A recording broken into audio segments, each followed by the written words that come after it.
Pessoal, boa noite a todos. Que a paz de Jesus esteja conosco na noite de hoje. Quem for assistir a nossa gravação depois, que sejam abençoados e iluminados em seus lares também. A gente vai iniciar a nossa palestra desta noite, agradecendo primeiramente a Deus, nosso Pai, ao nosso Mestre Jesus, aos amigos espirituais aqui da nossa casa, que estejam presentes mais uma vez, abençoando e iluminando a cada um de nós que aqui se encontra, encarnados e desencarnados também, que todos recebam o auxílio e o amparo de Deus e de Jesus, que todos nós, ao sairmos daqui hoje, possamos levar para os nossos lares, para os nossos familiares, para aqueles que convivem conosco no dia a dia, um pouquinho dessa luz e dessa paz que a casa aqui sempre nos oferece, cada vez que aqui estamos. Iniciando a nossa palestra de hoje, fazendo a prece que nosso Pai nos ensinou. Pai nosso, que estais nos céus, santificado seja o vosso nome. Venha a nós o vosso reino, seja feita a vossa vontade, assim na terra como nos céus.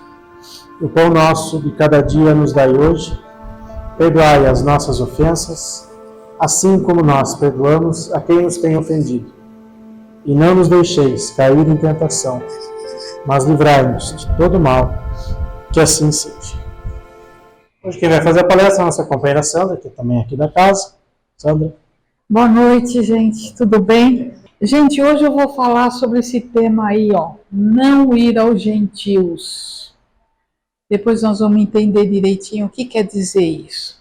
O que Jesus está fazendo aí? Ele está dando uma orientação para os apóstolos.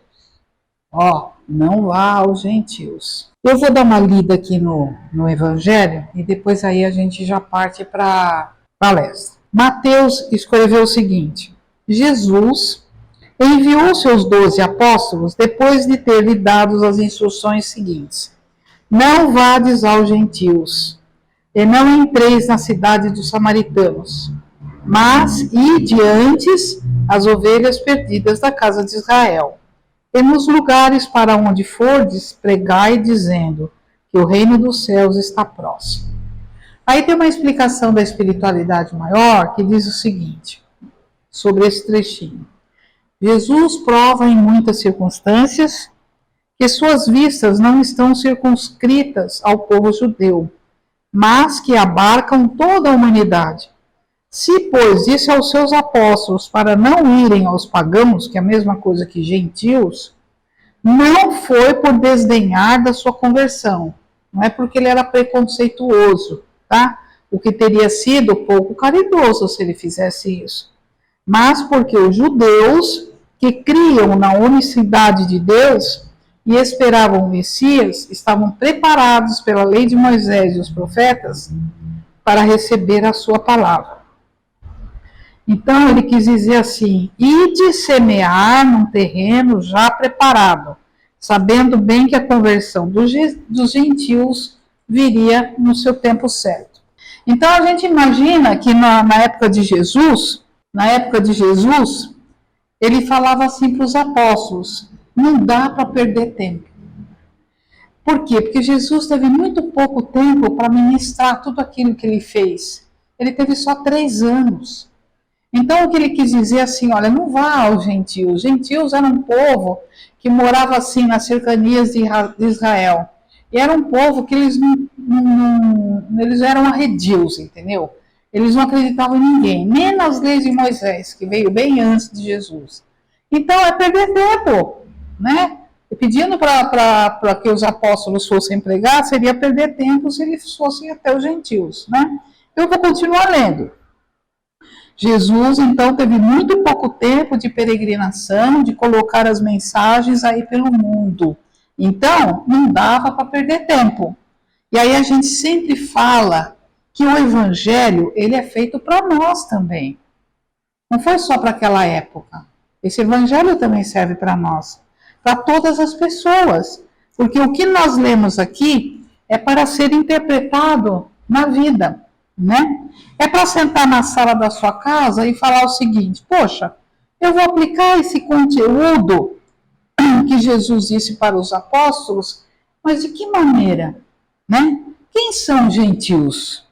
Então, gentios eram os povos circunvizinhos à cidade de Israel, era uma população que não era judia, não eram judeus como Jesus era. Então ele quis dizer assim, não adianta vocês irem atrás de querer evangelizar ou trazer a mensagem para gente que ainda não está preparada.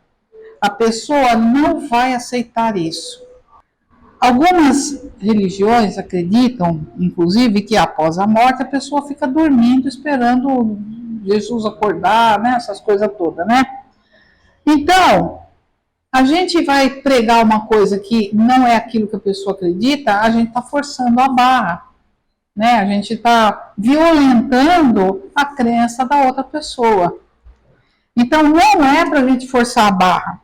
Não queira enfiar goela abaixo o que Jesus nos ensinou dentro da visão espírita para as pessoas. Mas será que existe alguém ainda no mundo que nunca ouviu falar de Jesus? Se não ouviu falar de Jesus, pelo menos ouviu falar, então, que nós devemos respeitar, né? Só que a pessoa não quer seguir isso, né? Tem gente que não quer saber. Então, pressupondo que ela não queira seguir, dá a impressão que ela não tem nada dentro dela, nenhum tipo de sentimento, né? Ela não quer seguir. Então, o que eu vou fazer com uma pessoa dessa, né? Quando Jesus disse aos apóstolos, não vá aos gentios, eles tinham a localização, aquele lugar lá, não é para você ir. Então, vocês não vão lá. Mas e se eu moro com uma pessoa assim, né? E se meus filhos começam a se relacionar com pessoas assim, que não acreditam em nada, né? Aí você fala assim, olha, eu faço o convite, né, para ir no centro comigo, a pessoa falar, não quero hoje não estou afim, né? Aí eu não acredito nessas coisas. Aí eu faço um convite para a pessoa fazer o evangelho no lar junto comigo. Não gosto, não aceito, arrumo um pretexto, vai sair, eu tenho compromisso e não faz. Aí chega para nós pessoas assim muito desanimadas que dizem assim, puxa vida, o fulano precisava tanto fazer o evangelho, mas ele não acredita. A melhor maneira que a gente tem para fazer com que essa pessoa tenha contato com o evangelho é a gente ser o evangelho. É a gente ser o evangelho. Não é eu falar que eu tenho que perdoar, é eu perdoar. Não é eu falar que eu tenho que ser generoso, é eu ser generoso. E aqui tem um vídeo no YouTube, é um vídeo curtinho, que vai nos fazer entender essa lição de hoje. Trata-se de um homem, um serial killer, nos Estados Unidos, que ele estava sendo julgado pela morte de umas 40 mulheres, e assim com requinte de crueldade. E ele foi para o tribunal, né? E o juiz abriu o microfone, né? Um júri popular abriu o microfone para os familiares falarem alguma coisa para o camarada que estava lá, né? E todos falavam coisas assim horríveis dele, né? E aí vamos assistir o vídeo. No dia 5 de novembro de 2003, todas as dúvidas quanto à culpa de Ridgway foram apagadas. Ele assumiu a culpa pelo assassinato de 48 mulheres. Ele concordou em cooperar com as investigações sobre suas vítimas e o local onde seus restos mortais poderiam ser encontrados. Fazendo assim, ele evitaria o julgamento e a possível pena de morte. Como você se declara diante da acusação de homicídio qualificado em primeiro grau, como descrito no processo 1, pela morte de Wendy Lee Caulfield? Culpado. Como você se declara diante da acusação de homicídio qualificado em primeiro grau, descrito no processo 2? Culpado. Culpado. Culpado. É como se ele não tivesse um pingo de remorso pelo que fez. Sabe, ele matou tanta gente que nem ao menos se lembra quem eram, como eram. Eu simplesmente não consigo acreditar que alguém tenha matado toda essa gente e não se lembra deles. Nem os parentes enfurecidos de suas vítimas que foram convidados a se pronunciarem no tribunal no dia em que Ridgway foi sentenciado à prisão perpétua sem liberdade condicional no dia 18 de dezembro de 2003. Você disse que as lembranças de todas as mulheres que matou foram apagadas. As nossas não foram. Você disse que elas não significavam nada para você, mas ela significava tudo para nós. Ela era uma mãe, ela era uma esposa, ela era uma irmã, e nós sentimos a falta dela. Gary Ridgway permaneceu sentado com um semblante inexpressivo. Familiares de suas vítimas o amaldiçoavam e o ridicularizavam. Ele é um animal. Eu desejo que ele tenha uma morte demorada, sofrida e cruel. Ele vai para o inferno, que é o lugar dele. Mas o seu semblante enrijecido começou a se despedaçar, quando o pai de uma de suas vítimas apareceu, para surpreendê-lo com uma dose de bondade humana. Sr. Ridgway, há pessoas aqui que lhe odeiam. Eu não sou uma delas. Você dificultou para mim a prática daquilo que eu creio, que é o que Deus quer que eu faça, que é perdoar. Você está perdoado. O que ele fez aí? Ele fez o evangelho, ele não precisou pregar. Ele era o evangelho, esse senhor. Então, o que a gente tira desse vídeo? Com essa lição do assassino chorar na hora. Significa que, de alguma maneira, ele foi tocado com o exemplo daquele pai. De alguma forma, ele foi tocado com amor cristão. De uma maneira que não haveria palestra, não haveria culto, não haveria missa que iria tocar o coração desse homem. Porque ele viu o exemplo vivo ali na frente dele do perdão, né? Algo que aconteceu na frente dele. E muitas vezes nós deveríamos pensar dessa maneira. Sabe, o exemplo maior seria de alguém que ainda não tem a mensagem viva na cabeça, né? É você ser o evangelho. E aí a gente pensa assim, você leva a mensagem cristã na teoria para as pessoas, seus filhos, seus parentes. Só que o que vai falar mesmo são as ações que você fizer. A gente chega para o marido e diz assim, você precisa rezar. Só que ele nunca te viu rezando, em momento algum. Isso não vai fazer nenhum sentido para ele. Vai fazer caridade, você diz. Mas se os teus filhos nunca viu você doar nada, como isso vai fazer que eles sigam alguma coisa da doutrina espírita? A frase de Kardec, ele fala assim, fora da caridade não há salvação. É muito importante. A gente estuda sobre isso, tem palestras sobre esse tema, tem seminários falando disso, nos estudos também, você chega na tua casa, a pessoa não dá nada para os outros, nem remédio vencido. Você não empresta nada para ninguém. Você chega até comprar um outro guarda-roupa para guardar a roupa velha. Aí você leva a criança na evangelização e lá está falando sobre caridade, de ser generoso. E a criança percebe que na sua casa tem uma montoeira de coisas e ninguém dá nada para ninguém. Né? Não doa nem macarrão. Eu vejo pessoas dizendo assim, poxa, a ciência deveria comprovar a reencarnação para o pessoal acreditar. Não. É o seguinte, nós não temos só essa vida. Não temos, eu vou fazer rapidinho. Nós não temos só essa vida, tá? Deus não ia desperdiçar uma vida só uma vez. Uma vez é só o nosso corpo morre, mas o nosso espírito continua. Se por um acaso nessa encarnação que eu estou, eu prejudiquei alguém, o que vai acontecer quando eu desencarnar? Eu vou me sentir, vai cair um negócio em cima de mim, falei, meu Deus do céu, eu prejudiquei aquela pessoa, eu fiz tanto mal para ela. E você mesmo vai se sentir tão incomodado que você vai pedir para voltar novamente com aquela pessoa em alguma situação para você se redimir, tá? para você aparar as arestas junto com a pessoa. Isso é a bênção da reencarnação que Deus dá para todos nós, tá? Então, aqui eu vou falar sobre uma coisa aqui. Parente difícil. Eu tenho parente difícil. E o que você faz com o parente difícil?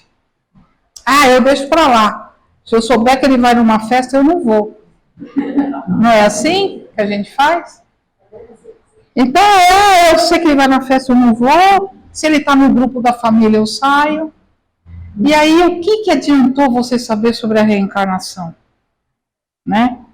O que você adiantou? Porque na reencarnação, eu vou contar uma coisa para vocês. De novo. Se é que você não sabe, agora vocês estão sabendo, tá? Você prejudicou essa pessoa, tá? E vice-versa, e ela prejudicou você. E aí a reencarnação te une com essa pessoa novamente. Isso deve ser o óbvio, né? Se eu prejudiquei uma pessoa, se eu era irmã da pessoa, prejudiquei ela, numa próxima encarnação eu posso vir como mãe dele, ou como pai, ou como filho, mas a gente sempre vem junto, que é pra gente aprender a amar. A amar. É o caso, por exemplo, de um casal que o homem é uma peste e a mulher aguenta firme até ele desencarnar. Quando ele desencarna, fala, ufa, até que enfim. Até que enfim. Quando ela desencarna, ela está pensando que ela se livrou dele. Não se livrou. Por quê? Ela vai ter que voltar para aprender a amá-lo. Não é só tolerar, é aprender a amar. Isso é com todos nós, tá? A gente precisa aprender a amar. Mesmo parentes difíceis. E aí, quando Deus uniu vocês dois, o que você fala? Eu não quero conviver com essa pessoa. Mas você lá no plano espiritual tem um departamento de reencarnação que eles estudam todo o processo que vai fazer você voltar com essa pessoa. Tem um processo de escolherem seus pais, vocês são apresentados aos seus pais espiritualmente, seus pais aceitaram você do jeito que você é, você aceitou os pais que você vai ter. Então a gente vê tanta coisa triste de pai matando filho, de filho matando pai, que depois é uma coisa que vai voltar novamente, até a pessoa aprender a se amar. Olha, tem casos aqui que assim, se você não perdoa, você vai perpetuando isso por várias encarnações. Eu vou contar um negócio para vocês. Vamos supor que um fulano fez mal para o ciclano, eles voltaram. Como? Um morando numa casa e o outro na outra, vizinho. Eu estou implicando com o vizinho, porque o vizinho fica jogando lixo na minha calçada. E aí você não suporta o vizinho. E aí briga com o vizinho. Desencarnou? Você não aprendeu a lição, vai voltar de novo. Você tem que aprender a amar. Volta de novo. Aí vem como pai e filho.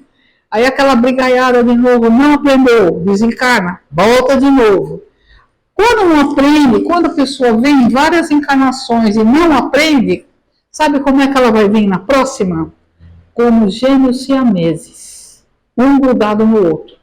Porque aí vai ter que aprender a se aturar. Vai dar comida na boca do outro, vai compartilhar os órgãos, entendeu? Por isso que tem os gêmeos siameses. Porque aí é a última tentativa para você aprender a amar. Então, quando a gente tem um parente difícil, pensa, eu não quero mais saber dessa pessoa, então aprenda a amá-lo agora, porque senão vocês vão voltar com ele de novo. Esses são gêmeos siameses.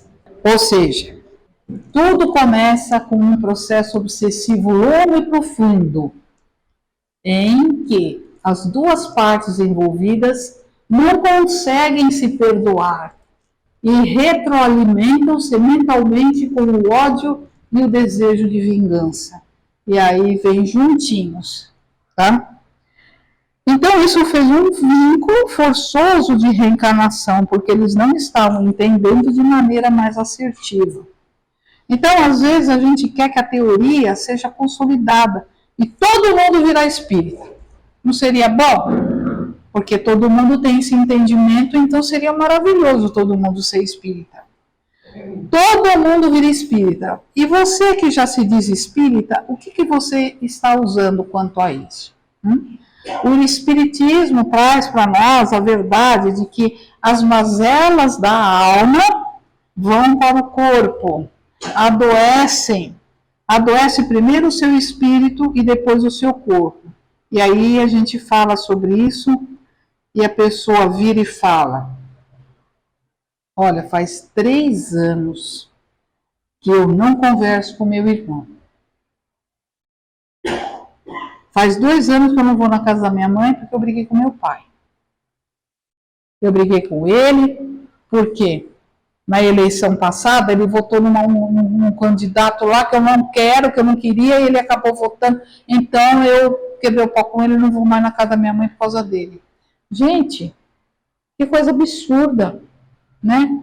Teu pai ajudou você a nascer, te aceitou, segurou no teu colo, né? Você cresceu sob o amor dele. Aí chega numa situação dessa, que é só material, e você fica contra o seu pai porque ele votou numa outra pessoa. Tem um monte de casos que aconteceu isso. Vocês conhecem algum?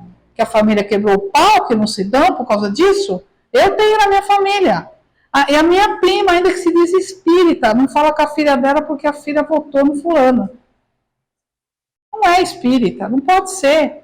O espírito ele tem condições de um entendimento melhor. Meu pai vai votar no fulano, eu admito isso. Então, o que adianta a teoria espírita, a teoria cristã se consolidar no mundo, se no seu coração ela ainda não está fortalecida? Porque é fácil as coisas na teoria, né? Então, o que Jesus quis dizer para os apóstolos é isso aqui, ó. Aquele pessoal ali, ó, os gentios, não tem nem o início da teoria que seria a lei de Moisés. Eles não aceitaram. Então, imagina então que Jesus veio falar da lei de amor. Eles não aceitaram nem a lei da justiça, que era a justiça da época. Eles não aceitaram. Então, mas a gente sabe que mudou muito, graças a Deus, porque a lei de amor entrou. Porque Jesus foi o primeiro que falou sobre o amor, né? Então, mas se essas pessoas ainda não tinham isso, então o que eles, os apóstolos, iriam fazer? Né? Como é que eles iam se aproximar dos gentios? Através da evangelização de outros povos. Porque é uma coisa que vai crescendo até a hora que os gentios chegam nos gentios, né? E aí vai crescendo o movimento a ponto de chegar a identificar o cristianismo, quando apareceu o cristianismo. Então não é esse monte de teoria, porque na época era bonitinho, né? Imagina, lá naquela época não tinha celular, não tinha papel, não tinha nada. Então, os apóstolos escutavam uma coisa, eles decoravam e ia passando para os outros, né? Então, eles ficavam pregando na cabeça. Então, o que é que eu faço com essas informações na minha vida? Eu fico teorizando, colocando só na teoria, né? No livro Os Mensageiros, alguém viu o filme Os Mensageiros, que passou agora no cinema? É a respeito de um livro que foi psicografado pelo Chico Xavier, né? E nesse livro que originou o filme, o Aniceto, ele é um mentor espiritual. Ele diz assim para o pessoal: todas as religiões vão conduzir ao amor. Então, todas são abençoadas pelo nosso Mestre Jesus. Agora, quem não tem religião nenhuma, o que vai fazer? O povo que vive lá no meio do mato, os índios, o povo da África, que fica lá no meio daquelas aldeias que não tem ninguém. Então, eles não vão ser salvos? Não é isso que falam? Então, a pessoa começa a ver, então, o quê? Para ela ser evangelizada. Ela começa, você não precisa pregar. você precisa dar seus exemplos. Ela começa a ver exemplos bons, né? E ela fica seguindo você. Agora eu querer colocar o espiritismo na cabeça das pessoas, eu não vou conseguir, tá? Eu vou conseguir com exemplos. E o exemplo não é quando eu vou lá na casa espírita. Eu estou dando exemplo, estou estudando. Não é esse o exemplo que eu quero dar, né?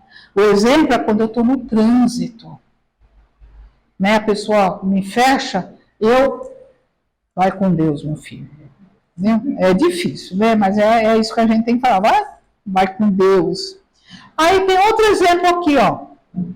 Sabe quando você está na fila do supermercado, com o seu carrinho cheio? Está lá com o seu carrinho, você vê uma pessoa lá na frente indo para o mesmo carro. Você acelera o passo e corre e fica na frente da pessoa. E a pessoa está só com um pão na mão. Você cede seu lugar? Você cederia seu lugar para ela? Sim ou não? E aí o que você está demonstrando para ela? Gentileza, né? Gentileza. É com isso que a pessoa aprende. E aí, são pequenos detalhes que vão colocando no coração da pessoa Jesus Cristo. Mas como é que a pessoa vai saber disso? Só porque eu deixei ela passar na minha frente? É a gentileza. É uma das portinhas que nos conduzem ao amor. Então, gentileza hoje, gentileza amanhã, a pessoa compreende assim: ela é filha do amor. E o amor é filho de quem? Quem é que trouxe a palavra amor para nós? Foi Jesus. Foi Jesus. Então é assim que a gente vai pregando o evangelho para aquelas pessoas que não sabem nada ainda, né? Por exemplo, eu tenho um trabalho que eu faço de levar marmitas para moradores de rua. E a gente vai em grupos, mas quando a gente entrega, a gente não fica pregando, a gente só entrega, o amor, além da comida, a gente entrega o amor. O que eu estou ensinando para eles?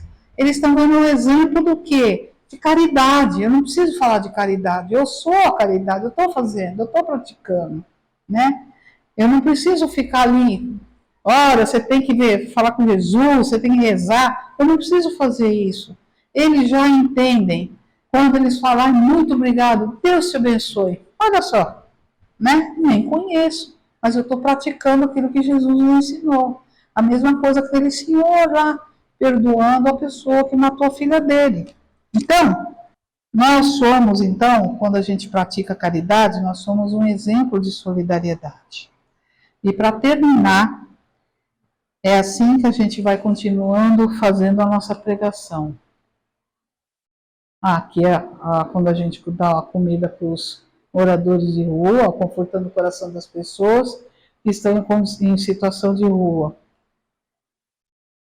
Fazer que nem São Francisco de Assis, como dizia Francisco de Assis, pregai o evangelho o tempo todo e, se necessário, utilize palavras. Olha só que frase bonita, foi dita por São Francisco. Quer dizer, você vai pregar o evangelho pelos seus exemplos, pelo seu amor com as pessoas. Você não precisa sentar a pessoa ali, você, se necessário, aí você usa as palavras.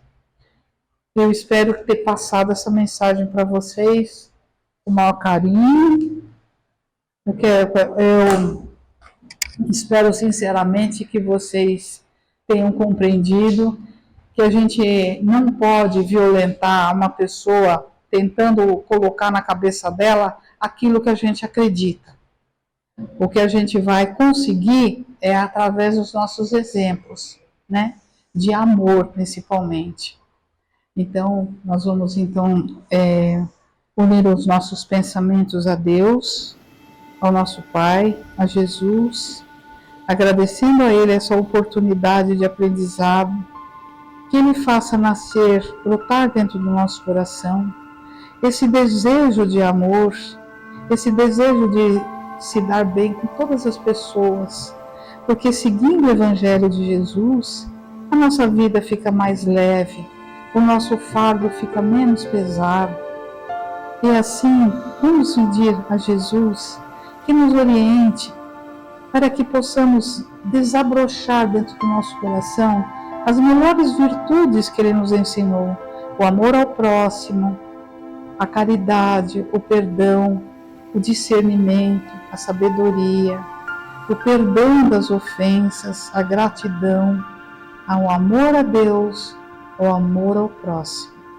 E assim, elevando o nosso pensamento a Deus, fazemos aquela oração que Jesus nos ensinou, porque Jesus foi a primeira pessoa que nos ensinou a chamar Deus de Pai, dizendo: Pai nosso que estás nos céus, santificado seja o vosso nome, venha a nós o vosso reino, e seja feita a vossa vontade, assim na terra como nos céus.